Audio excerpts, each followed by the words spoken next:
journée de réalisation de l'état des lieux du personnel politique dans les districts du PDCI RDA. Débutées depuis le 3 décembre 2024, des consultations ont été entreprises par le coordonnateur général du PDCI RDA, Akosi Benjo, avec les autres représentations de districts du PDCI RDA.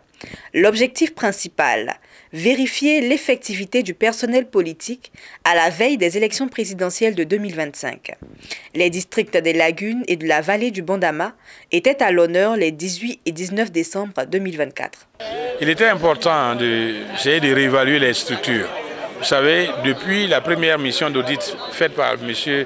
le vice-président Ezalé, ça a révélé des choses que nous savions, que nous soupçonnions déjà. Nos délégations, nos sections, nos comités de base. On vous présentera un bureau, mais en réalité, ce sont des coquilles vides.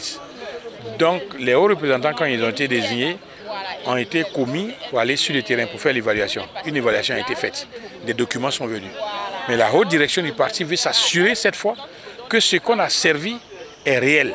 C'est pourquoi la haute représentation a demandé à appeler les délégués, les secrétaires des sections, tout le personnel politique de la vallée du Bondama, pour que chaque délégué appelé puisse attester et certifier les chiffres qui sont donnés. Chiffres de comité de base, chiffres de section et tout le reste. Et puis, il y a des données nouvelles, comme la date de naissance, le numéro de la carte d'électeur, tout ça, de tous nos responsables politiques qu'on essaie de prendre. Donc, on est en train de travailler. Et ça s'est très bien passé. Et le personnel est venu en grand nombre. Ce travail a été fait.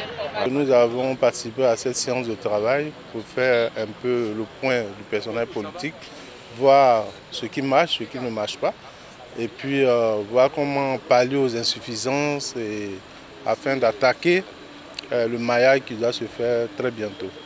Donc c'est dans ce cadre-là que nous avons travaillé et je pense que la séance s'est très bien passée. Nous travaillons dans le silence parce que le personnel politique il est identifié, il est sur le terrain, donc il faut pouvoir remplacer ceux qui sont décédés, ceux qui sont actifs, il faut les galvaniser.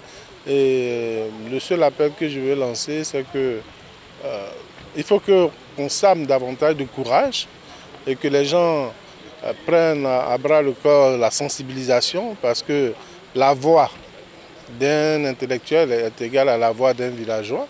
Donc chacun, quand on va tous voter, c'est une voix qu'on porte. Et donc ensemble, on gagnera. Et je sens que la mobilisation prend dans notre district. Donc on n'a pas lieu de s'inquiéter et tout se passe très bien.